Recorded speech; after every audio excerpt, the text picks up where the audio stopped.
Hey guys, welcome to my online C. मेरा नाम है देव। सो गाइस, आज के इस वीडियो में हम लोग बात करने वाले हैं कि इनकम टैक्स रिटर्न की एक्नॉलेजमेंट कैसे डाउनलोड की जाती है। कई बार क्या होता है, हम लोग को सॉफ्टवेयर के थ्रू अपनी आईटीआर यहाँ पे फिलअप करते हैं, उसके बाद में एक्नॉलेजमेंट डाउनलोड करना हमें नहीं पता कि कैसे डाउनलोड होती है। या कई बार क्या होता है, आपको मान लीजिए काफ़ी पुरानी सालों की जो है आईटीआर अपनी चाहिए होती है, उसकी एक्नॉलेजमेंट चाहिए होती है। और कई बार क्या होता है, जैसे मान लीजिए आप लोन के लिए अप्लाई कर रहे होते हैं, तो बैंक वाले भी आपसे कई बार जो है आईटीआर की एक्नॉलेजमेंट, उसका कंप्यूटेशन वगैरह मांगते हैं। तो आज आपको जो है एक ही वीडियो के अंदर ये सारी चीज़ें मैं बताने वाला हूँ कि ये आईटीआर की जो एक्नॉलेजमेंट होती है आखिर वो होती क्या है, प्लस इसको रीड कैसे किया जाता है, प्लस इसके बेसिस के ऊपर आप कंप्यूटेशन वगैरह भी यहाँ पे कैसे बना सकते हो। तो गाइस पूरा वीडियो यहाँ पे जरूर देखिएगा। सो गाइस, सबसे पहले यहाँ पे एक्नॉलेजमेंट को डाउनलोड करने के लिए आपके पास में इनकम टैक्स का यहाँ पे अकाउंट होना चाहिए। अगर आपने किसी सॉफ्टवेयर को यूज कर रखा है तो आप ऑफिशियल साइट पे जाइए incometax.gov.in के ऊपर, और यहाँ पे सिंपली एक बार आप लॉगिन कर लीजिए। तो गाइस, जैसे आप लॉगिन करेंगे आपको ई फाइल वाले सेक्शन के अंदर जाना है। यहाँ पे मिलेगा आपको इनकम टैक्स रिटर्न। यहाँ पे सिंपली व्यू फाइल रिटर्न्स के ऊपर क्लिक कीजिए, तो आप देखेंगे यहाँ पे आपको पिछले जितने भी सालों की रिटर्न्स होगी वो यहाँ पे आपको आसानी से यहाँ पे मिल जाती है। तो गाइस, यहाँ पे आपने अभी तक जितनी भी ऑनलाइन अपनी लाइफ के अंदर पूरी रिटर्न्स यहाँ पे फाइल कर रखी है वो एक ही स्क्रीन पे यहाँ पे आपको देखने को मिल जाती है। अब गाइस, मान लेते हैं कि आप यहाँ पे काफी पुराना जो है अपना आईटीआर का एक्नॉलेजमेंट डाउनलोड करना चाहते हैं, तो आप थोड़ा सा नीचे जाएंगे तो आप जिस भी ईयर का यहाँ पे डाउनलोड करना चाहते हैं आपको यहाँ पे तीन चीजें मिलने वाली है, डाउनलोड फॉर्म, डाउनलोड रिसिप्ट और डाउनलोड एक्सएमएल। तो गाइस, जो एक्नॉलेजमेंट होती है उसको अल्टीमेटली यहाँ पे रिसिप्ट ही बोला जाता है, और हर एक्नॉलेजमेंट के अंदर यहाँ पे सिंपली नंबर होता है। तो गाइस, आप जैसे यहाँ पे डाउनलोड रिसिप्ट के ऊपर क्लिक करेंगे तो होगा क्या, आपकी एक्नॉलेजमेंट यहाँ पे डाउनलोड होके आ जाएगी। गाइस, ये वाली जो एक्नॉलेजमेंट होती है इसके अंदर अल्टीमेटली आपकी सिर्फ ग्रॉस टोटल इनकम यहाँ पे आपको दिखाई देती है। साथ में अगर आपका कोई टैक्स ने अगर आपने पे कर रखा है तो वो आपको यहाँ पे दिखाई देगा, और साथ में कोई भी अगर टीडीएस का रिफंड है तो वो यहाँ पे आपको दिखाई देगा।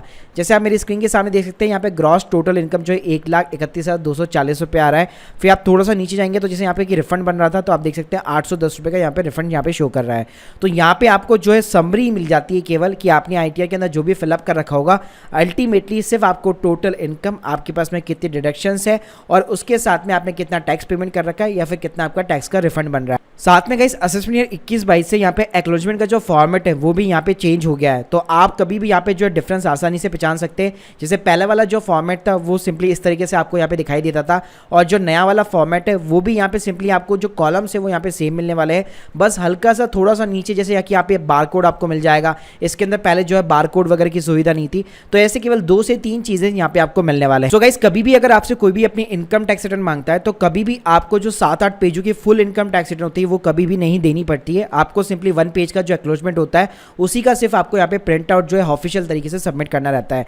कई बार गाइस क्या होता है, जैसे अगर हम लोग बैंक के अंदर लोन के लिए अप्लाई करते हैं, चाहे होम लोन हो या फिर क्रेडिट कार्ड कंपनीज वगैरह भी, तो वो क्या करती है, हमसे एक इनकम ऑफ द कंप्यूटेशन मांगती है। अब ये कंप्यूटेशन ऑफ द इनकम होता क्या है बेसिकली, तो यहाँ पे गाइस क्या होता है, जैसे मैंने आपको स्क्रीन के सामने दिखाया कि यहाँ पे सिर्फ आपकी समरी दी हुई है कि आपकी 4,97,530 की इनकम है, लेकिन भाई ये जो इनकम है वो कहाँ से रिसीव हो रही है, इसके अंदर आपने कितनी डिडक्शंस वगैरह अवेल कर रखी है, प्लस यहाँ पे केवल आपको समरी दिखती है। तो ये इनकम जो पूरा डिटेल है, मतलब बेसिकली कि कहाँ कहाँ से आपने ये इनकम यहाँ पे जनरेट की है, तो उसके लिए बनाना पड़ेगा आपको एक इनकम टैक्स का कंप्यूटेशन। तो गाइस, उसके लिए सिंपली आपको जो डाउनलोड करना है वो करना पड़ेगा डाउनलोड फॉर्म। तो गाइस, जैसे आप यहाँ पे डाउनलोड करेंगे तो आपने जैसे आईटीआर 1 फाइल कर रखी है, 2 फाइल कर रखी है, 3 फाइल कर रखी है, उसके अकॉर्डिंग यहाँ पे फॉर्म जो है डाउनलोड हो जाता है। आप गाइस यहाँ पे एक चीज दे सकते हैं कि आपने ग्रॉस सैलरी वगैरह कितनी दिखाई हुई है, आपने अलाउंसेस वगैरह कितने दिखाया हुए हैं, आपने डिडक्शन कितनी ली है, आपने अपने बैंक का इंटरेस्ट कितना दिखाया है। तो ये जो सारी चीजें, इन सबको मिलाकर जो है आपका बेसिकली कंप्यूटेशन बनता है।